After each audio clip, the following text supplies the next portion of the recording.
เจ็ดเอากี่ใบเอาเลยเอาเจ็ด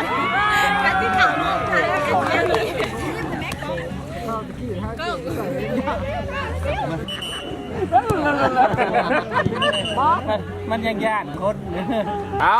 โทรจีมาเอาเด็กได้มอขอจับได้เตะไปมันบ่ทันเลยมาให้น้ำบ้องนี่นะเอาเลยโทรญาติบ้านมาเลยเอาเลย